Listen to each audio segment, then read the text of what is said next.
السلام علیکم ورحمۃ اللہ وبرکاتہ۔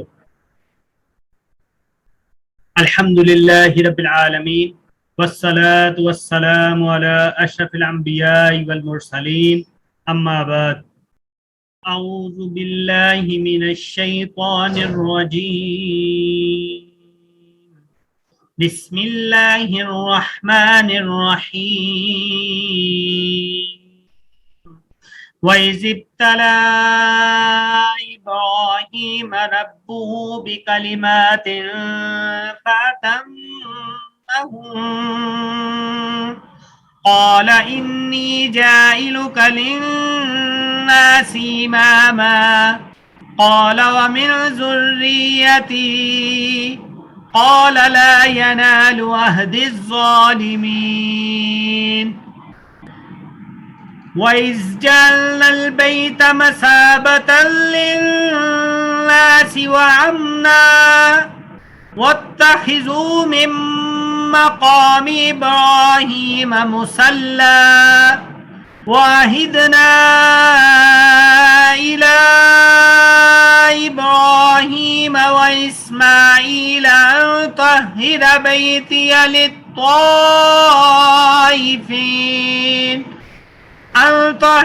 بَيْتِيَ للطائفين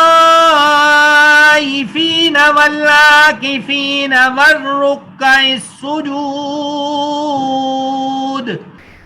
وَإِذْ قَالَ إِبْرَاهِيمُ رَبِّ اجْعَلْ هَٰذَا بَلَدًا آمِنًا وَارْزُقْ أَهْلَهُ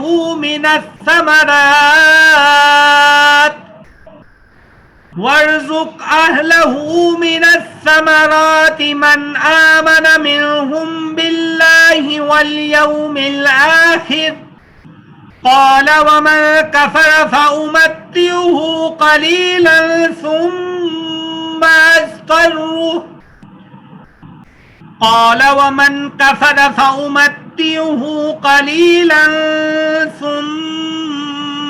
أَضْطَرُّهُ إِلَى عَذَابِ النَّارِ وَبِئْسَ الْمَصِيرُ۔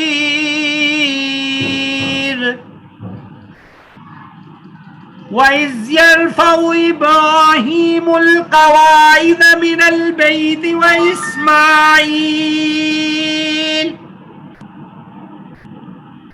رَبَّنَا تَقَبَّلْ مِنَّا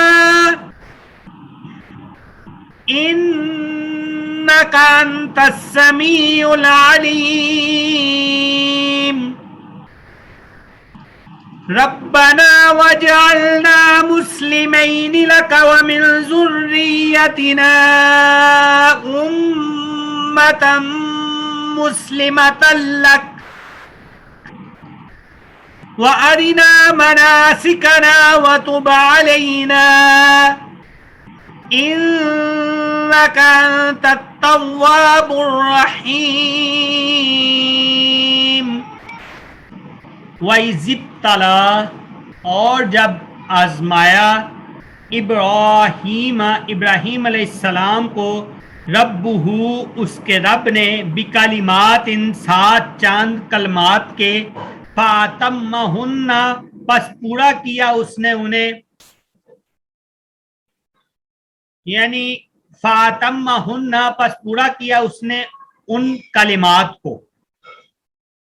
قال، فرمایا، انی، بے شک میں، جاعلو کا، بنانے والا ہوں تجھے، للناسی، لوگوں کے لیے، اماما، پیشوا۔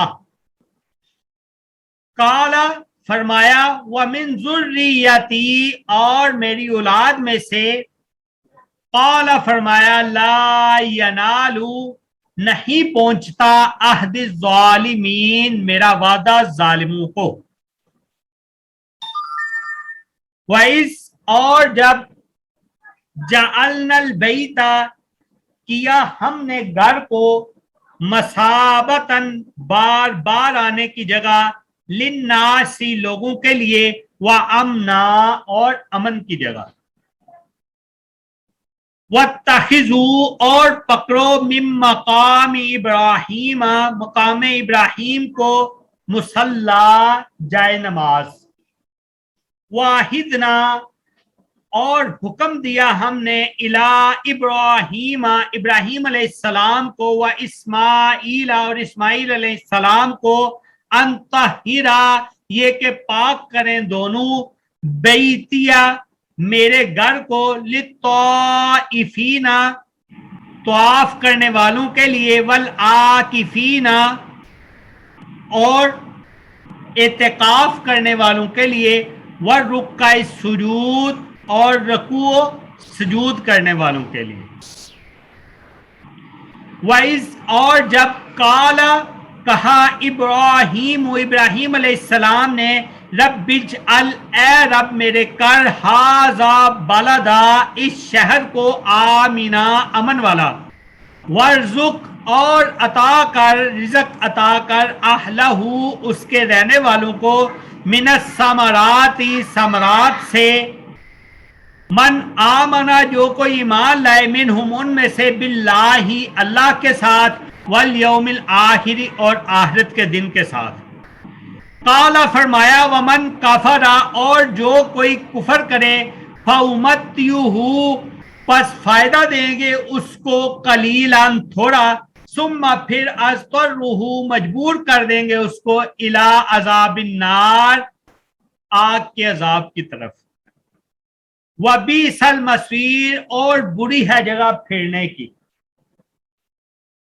وَإِذْ اور جب یرفع بلند کیا یا بلند کرتے تھے ابراہیم القواعد ابراہیم علیہ السلام بنیادیں من البیت گھر کی و اسماعیل اور اسماعیل علیہ السلام ربنا اے رب ہمارے تقبل تو قبول کر منا ہم سے انکا بے شک تو ہی انت السمیع العلیم تو ہی ہے خوب سننے والا خوب جاننے والا ربنا اے رب ہمارے وجعلنا اور بنا ہمیں مسلمین مسلمان فرما بردار لکا تیرے لیے ومن ذریتنا اور ہماری اولاد سے امتن امت مسلمتن فرما بردار لکا تیرے لیے وَأَرِنَا اور سکھا ہمیں مناسکنا عبادت کے آداب وَتُبْ عَلَيْنَا اور ہمارے اوپر لوٹا اِنَّكَ بے شک تو ہی انت التواب الرحیم تو ہی خوب توبہ قبول کرنے والا خوب رحم کرنے والا رب اشرح لی صدری ویسر لی امری واحلل عقدۃ من لسانی یفقہوا قولی رب زدنی علما رب زدنی علما رب زدنی علما رب زدنی فہما اللہم انا نسألک علما نافعا ورزقا طیبا وعملا متقبلا جی تو یہ ہمارا آج کا سبق ہے تھوڑا سا لمبا کیونکہ کافی سارے چھٹیوں کے بعد جو ہے آج موقع بنا تو تھوڑا سا اس کو لمبا کر دیا انشاءاللہ کوشش کر کے اس کو ہم 2-3 دفعہ آج کے دن ہی پڑھتے ہیں پیچھے سے سبق نہیں سنا جائے گا کیونکہ اس کو چھٹیوں کو بھی کور کرنے کے لیے ویسے بھی اتنے گیپ کے بعد تھوڑا سا لمبا سبق ہو گیا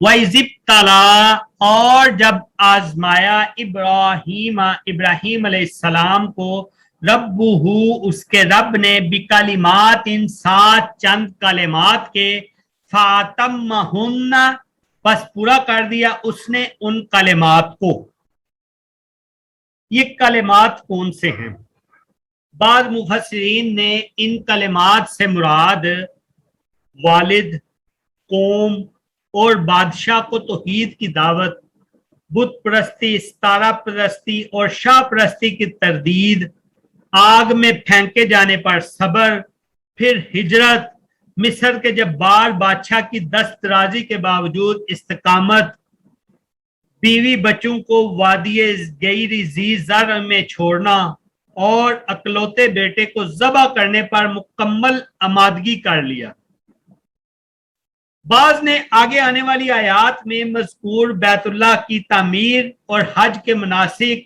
اور اللہ تعالیٰ کے فرمان یعنی اسلم فرما بردار ہونے پر، فرما بردار ہونے کے اقرار پر، پھر اس کے عملی ثبوت پر مراد لیا ہے۔ یعنی مفسرین کی دو رائے ہیں ان کلمات کے بارے میں۔ ایک کلمات جو ہیں ان میں یہ ہے کہ اللہ تعالیٰ نے ابراہیم علیہ السلام کی آزمائش طہارت کے احکام کے ساتھ بھی کی، جن میں سے 5 احکام جو ہیں وہ سر کے حصہ سے متعلق ہیں اور 5 احکام جو ہیں وہ باقی جسم کے حصہ سے متعلق ہیں۔ سر سے متعلق جو ہیں وہ مونچھیں کترنا، کلی کرنا، ناک کو پانی کے ساتھ اچھی طرح صاف کرنا، مسواک کرنا، سر کی مانگ نکالنا، اور جسم سے متعلق جو ہیں وہ ناخن کاٹنا، زیر ناف بال مونڈنا، ختنہ کرنا، بغلوں کے بال اکھیڑنا اور پیشاب و پخانے کے نشان کو پانی سے دھونا۔ رسول اللہ صلی اللہ علیہ وآلہ وسلم نے ان تمام امور کو فطرت میں سے شمار کیا ہے۔ حقیقت یہی ہے کہ ابراہیم علیہ السلام کی آزمائش میں یہ سب چیزیں شامل ہیں، اور اللہ تعالیٰ نے انہیں جو بھی حکم دیا انہوں نے وہ پورا کر دکھایا۔ یہاں تک کہ بڑھاپے میں بیٹے کو ذبح کرنے کا حکم ہوا تو وہ بھی پورا کر دیا۔ 80 سال کی عمر میں اپنا ختنہ کرانے کا حکم ہوا تو وہ بھی پورا کر دیا۔ پھر اللہ تعالیٰ نے اس آیت کے ٹکڑا میں فرمایا، قال فرمایا، اللہ تعالیٰ نے فرمایا، انی بے شک میں جائلو کا کرنے والا ہوں تجھے، للناسی لوگوں کے لیے، اماما پیشوا۔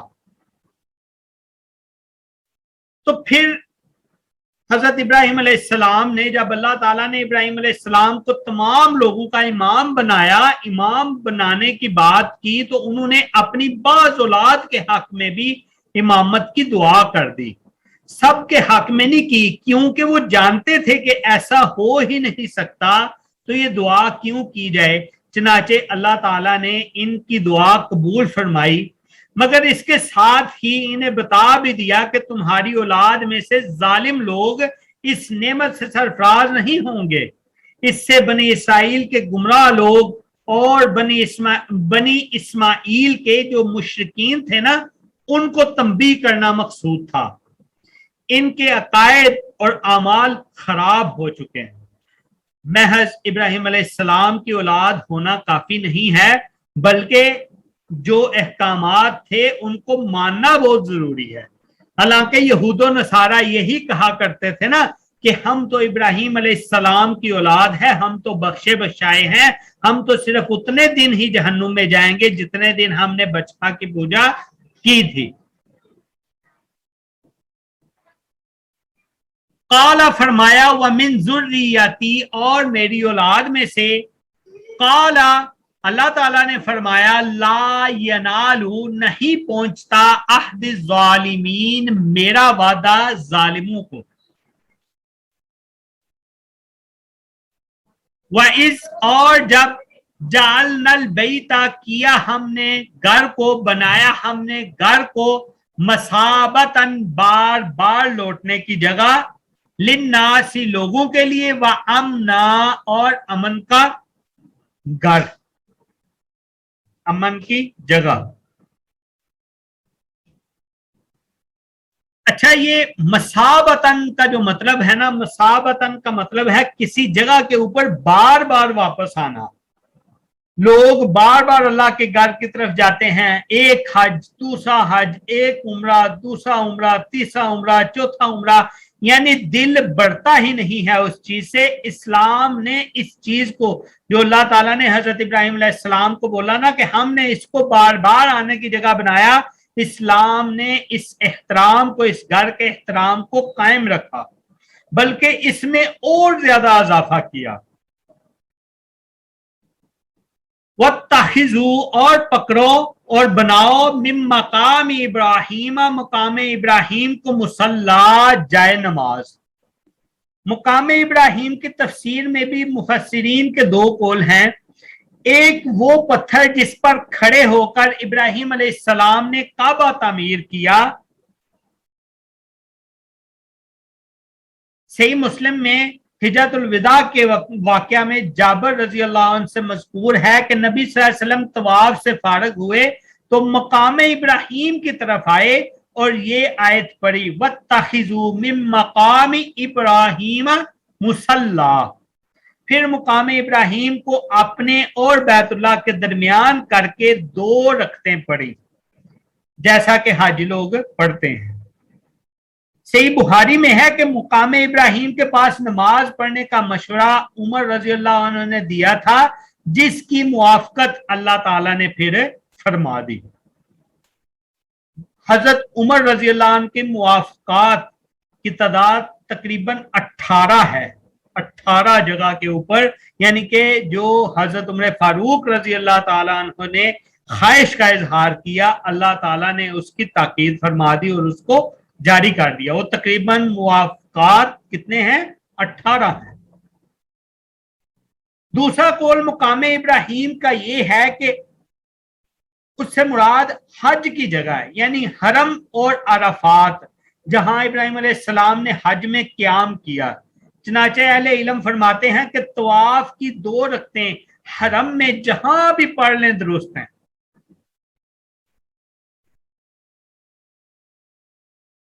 واحدنا اور حکم دیا ہم نے الی ابراہیم ابراہیم علیہ السلام کو و اسماعیل اور اسماعیل علیہ السلام کو ان طہرا، یہ کہ صاف کریں، یہ کہ پاک کریں، یہ کہ صاف کریں، بیتیا میرے گھر کو للطائفین طواف کرنے والوں کے لیے، والعاکفین اور اعتکاف کرنے والوں کے لیے، والرکع السجود اور رکوع سجود کرنے والوں کے لیے. طہرا بیتیا، طہارت سے مراد، صفائی سے مراد پورا کرکٹ کی صفائی ہی نہیں بلکہ بت پرستی اور شرک کی تمام نجاستوں سے بھی صفائی ہے، کیونکہ طواف، اعتکاف، رکوع اور سجدہ اللہ کے سوا کسی کا حق ہے ہی نہیں. مشرکین مکہ کو توجہ دلائی جا رہی ہے کہ تمہارے باپ کو کیا حکم دیا گیا تھا، تم نے عین کعبہ میں بت لا کر کیسی فرما برداری کا ثبوت دیا. یہ مشرکین مکہ کو ایک جو ہے اس آیت میں تنبیہ بھی ہے. وَإِذْ اور جب قال فرمایا ابراہیم علیہ السلام نے رب اجعل اے رب میرے کر ھذا بلدا اس شہر کو آمنا امن کی جگہ، ورزق اور رزق عطا کر اہلہ اس کے رہنے والوں کو من الثمرات ثمرات سے، من آمنا جو کوئی ایمان لائے منہم ان میں سے باللہ اللہ پر والیوم الآخری اور آخرت کے دن پر. اللہ تعالیٰ نے ابراہیم علیہ السلام کی یہ دعا بھی قبول فرمائی اور مکہ معظمہ کو امن والا شہر بنا دیا. اب حرم کی حدود میں کسی کا خون بہانا، اس کے درختوں کو کاٹنا، شکار کو بغانا وغیرہ جائز نہیں. اور رزق کی وہ فراوانی فرمائی کہ مکہ میں کھیتی باڑی نہ ہونے کے باوجود وہاں سارا سال دنیا بھر کے تازہ پھل، ہر موسم کے پھل، ہر قسم کا غلہ اتنی زیادہ فراوانی سے ملتا ہے کہ ابراہیم علیہ السلام کی دعا کی قبولیت آنکھوں سے ہر آنکھ دیکھ سکتی ہے، ہر آنکھ اس کا مشاہدہ کر سکتی ہے.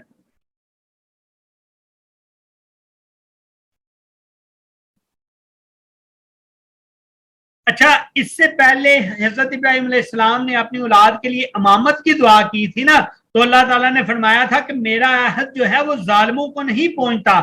اب ابراہیم علیہ السلام نے رزق کی دعا جب کی تو رزق کی دعا میں سے ظالموں کو نکال کر صرف ایمان والوں کے لیے کی، تو اللہ تعالیٰ نے فرمایا نہیں. قال فرمایا ومن کفر اور جو کوئی کفر کرے فامتعہ بس فائدہ دیں گے اس کو قلیلا تھوڑا. اب جب ابراہیم علیہ السلام نے صرف ایمان والوں کے لیے اور آخرت پہ یقین رکھنے والوں کے لیے جب رزق کی فراوانی کی دعا کی نا، تو اللہ تعالیٰ نے کہا کہ نہیں، کفار کے لیے دنیاوی رزق جو ہے وہ ہوگا، لیکن یہ تھوڑا اس کے لیے فائدہ ہے، اس کو ہمیشگی کا فائدہ اس کا نہیں ہے۔ ثم پھر اضطرہ مجبور کیا جائے گا اس کو الی عذاب النار، آگ کے عذاب کی طرف، یعنی آخرت میں ان کے لیے عذاب ہے، آگ کا عذاب ہے۔ اس سے ہمیں یہ بھی پتا چلتا ہے کہ دنیا میں اگر کسی کے پاس خوب رزق ہو، رزق کی کثرت ہو، اس سے بالکل یہ مراد نہیں ہوتا کہ اللہ تعالیٰ اس سے خوش ہیں یا اس سے راضی ہیں۔ یہ زیادہ مال ہونا، زیادہ دولت ہونا، زیادہ رزق کی فراوانی ہونا اللہ تعالیٰ کی خوشی اور راضی کی دلیل نہیں ہے۔ وَبِئْسَ الْمَصِيرُ، اور بری ہے جگہ پھرنے کی۔ وَإِذْ، اور جب یرفعُ بلند کرتے تھے ابراہیم القواعد، ابراہیم علیہ السلام بنیادیں، من البیت گھر کی، و اسماعیل، اور اسماعیل علیہ السلام۔ ابراہیم علیہ السلام بطور معمار جو ہیں وہ کام کر رہے تھے، بیت اللہ کی تعمیر کر رہے تھے، اور ان کے معاون کے طور کے اوپر حضرت ابراہیم علیہ السلام کے بیٹے حضرت اسماعیل علیہ السلام تھے۔ القواعد سے مراد بنیادیں ہیں۔ ابن عباس رضی اللہ عنہما نے فرمایا یعنی بیت اللہ کی وہ بنیادیں جو اس سے پہلے موجود تھیں۔ اس سے معلوم ہوا کہ بیت اللہ پہلے تعمیر ہو چکا تھا، اب اثر نو اس کی بنیادیں اٹھائی جا رہی تھی۔ اللہ تعالیٰ نے ابراہیم علیہ السلام کے لیے بیت اللہ کی جگہ متعین فرمائی، جس کے اوپر پھر بیت اللہ کو تعمیر کیا گیا۔ ربنا، اے رب ہمارے، تقبل، تو قبول کر، منا، ہم سے، انکا، بے شک تو، انت السمیع العلیم، تو ہی ہے خوب سننے والا، خوب جاننے والا۔ یعنی ابراہیم علیہ السلام اور حضرت اسماعیل علیہ السلام دونوں نے مل کر جب بیت اللہ کی تعمیر کی تو بیت اللہ کی تعمیر کے بعد کیا دعا کر رہے ہیں؟ ربنا تقبل منا، اے رب ہمارے تو قبول کر ہم سے، انکا انت السمیع العلیم، بے شک تو ہی ہے خوب سننے والا، خوب جاننے والا۔ یعنی اس سے ہمیں یہ بھی معلوم ہوا کہ جب بھی کوئی بھی اعمال کرنے ہیں، نیک اعمال کرنے ہیں، نیک کام بھی کرنے ہیں، تو بہت فخر کے ساتھ، غرور کے ساتھ، اکڑ میں نہیں رہنا، بلکہ اللہ تعالیٰ سے اس کی قبولیت کی دعا کرتے رہنا۔ قبولیت کی دعا کے بغیر جتنے مرضی نیک اعمال کر لو، جتنی بھی نیکیاں کر لو، تب تک فائدہ نہیں دیں گی جب تک اللہ کی بارگاہ میں قبول نہیں ہو جاتی۔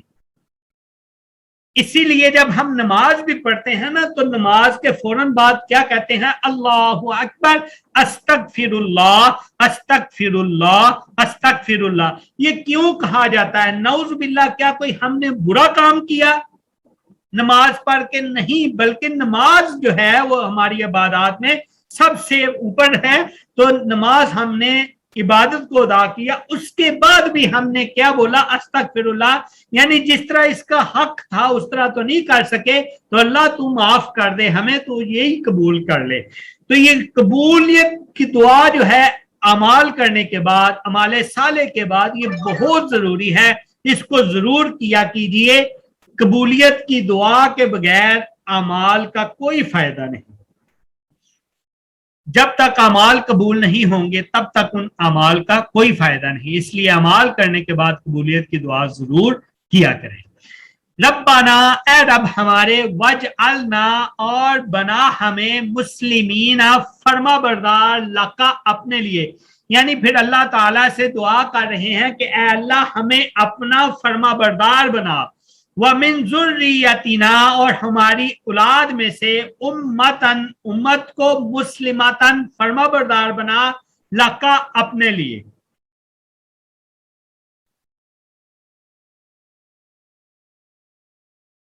وَأَرِنَا، اور سکھا ہمیں، مناسکنا، عبادت کا طریقہ، حج کا طریقہ، مناسک حج، وَتُبْ عَلَيْنَا اور لوٹا ہمارے اوپر اور رجوع کر ہمارے اوپر، توجہ کر ہمارے اوپر، اِنَّکَ بے شک تو انت التواب الرحیم، تو ہی ہے خوب توبہ قبول کرنے والا، خوب رحم کرنے والا۔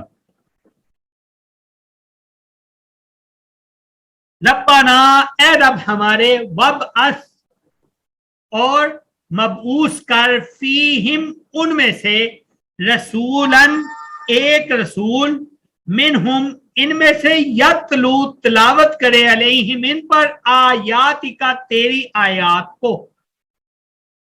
یعنی حضرت ابراہیم علیہ السلام کی ساری دعا کے اس حصہ کے اندر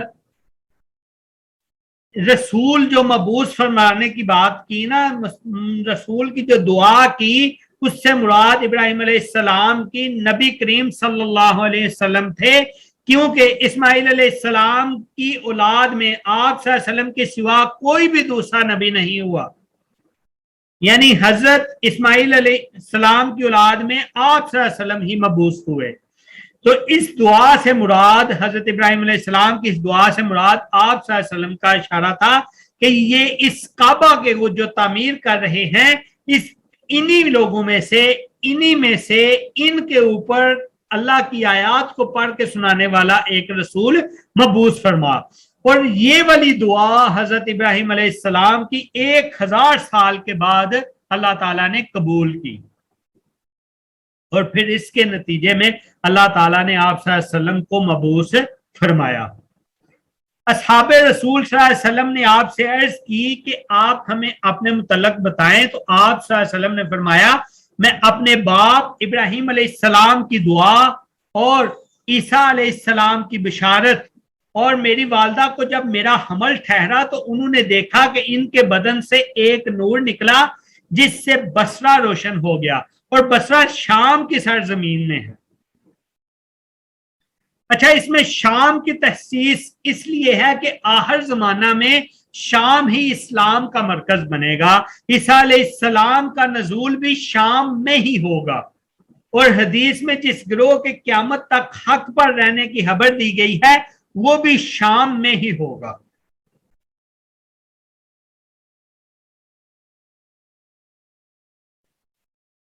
وَيُعَلِّمُهُمُ الْكِتَابَ اور وہ سکھائے انہیں کتاب، وَالْحِکْمَةَ اور حکمت، وَيُزَكِّيهِمْ اور وہ پاک کرے ان کو، إِنَّكَ بے شک تو، أَنْتَ الْعَزِيزُ الْحَكِيمُ تو ہی ہے غالب حکمت والا۔ اچھا، اس آیت کے ٹکڑا کے اندر نا اللہ تعالیٰ نے 2 واضح اصول بنا دیے کہ یعنی سکھایا کیا، ایک کتاب سکھائی اور ایک حکمت سکھائی۔ کتاب سے مراد قرآن مجید ہے اور حکمت سے مراد حدیث ہے، یعنی اسلام کے 2 بنیادی اصول یہی ہیں۔ اسلام کا ماخذ جو ہے وہ انہی 2 چیزوں کے اوپر ہے، یعنی ایک قرآن ہے اور ایک حدیث ہے۔ اس کے علاوہ اسلام کا منبع، اسلام کا ماخذ اور نہیں ہے۔ وَيُزَكِّيهِمْ اور پاک کرنے سے مراد ادھر شرک ہے اور گناہوں سے پاکی ہے، اور اطاعت و اخلاص کی تعلیم ہے۔ اِنَّكَ بے شک تو، انت تو ہی، عزیز حکیم غالب حکمت والا۔ تو یہ آج کا ہمارا جو ہے وہ تھوڑا سا لمبا ہو گیا سبق، انشاءاللہ ساتھ میں کل جب نیا سبق ہم ملائیں گے اس کو بھی تھوڑا سا ریوائز کر لیں گے۔ ریوائز کرنے سے یہ ہوگا آسانی سے یاد بھی ہو جائے گا، اور اس کا ایک ہی ٹاپک تھا تو ایک ہی موضوع تھا، اور یہ دعا ہی دعا تھی۔ عام حالات میں ہم اس کو اپنی زندگی کا معمول بھی بناتے ہیں، حصہ بھی بناتے ہیں، اس لیے اس کو زیادہ پڑھ بھی دیا، کچھ پیچھے چھٹیاں ہونے کی وجہ سے بھی پڑھ لیا۔ تو میسیج آئے ہیں جی، ان کو دیکھ لیتے ہیں۔ اچھا، ایک آیت زیادہ پڑھ دی، چلیں بس وہ تھی ہی ساتھ اس کے نا، وہ دعا کا حصہ تھی، شاید پہلے تلاوت کرتے ہوئے اس کو میں نے نہیں پڑھا، بہرحال یہ اسی دعا کا حصہ تھی، کیونکہ اس دعا کے آخر میں آپ صلی اللہ علیہ وسلم کے مبعوث ہونے کے لیے اللہ تعالیٰ نے، آواز کٹ رہی ہے، چلیں اب تو سبق ہو گیا۔ ٹھیک ہے، پھر ہم اپنی کلاس کا اختتام کرتے ہیں، پھر اس کے بعد انشاءاللہ نیکسٹ دیکھیں گے. سبحانک اللہم و بحمدک، اشہد ان لا الہ الا انت، استغفرک و اتوب الیک. السلام علیکم ورحمۃ اللہ وبرکاتہ.